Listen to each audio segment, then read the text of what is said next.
Dear Diary, it is day 10 of isolation. I think I'm going out of my mind.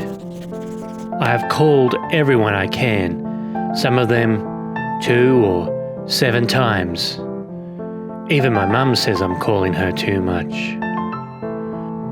Despite my years of service, my cat remains fiercely independent and shows no interest in building community.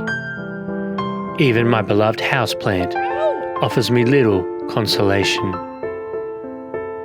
There are some out there, those people they call introverts, who are loving this. Hermits and recluses. I'm not one of them.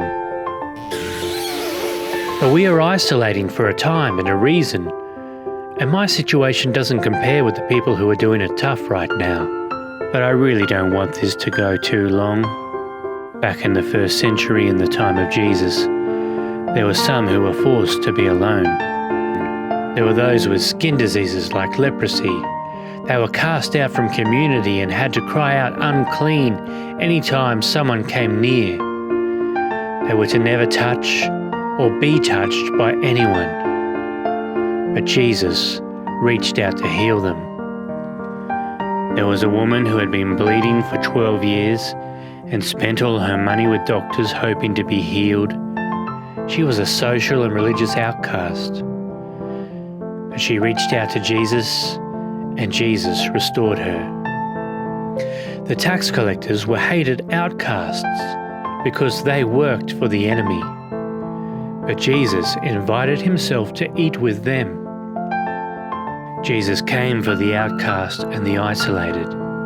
And that's good news, because without Jesus, we all are isolated from God. Because we all fall short of his goodness. We could not be in his presence. But Jesus came for us.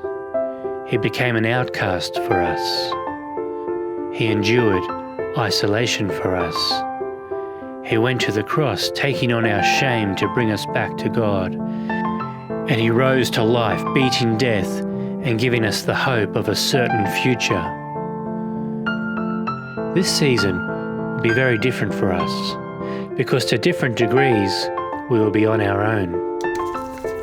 But while we may be separated from each other, we do not need to remain separated from God.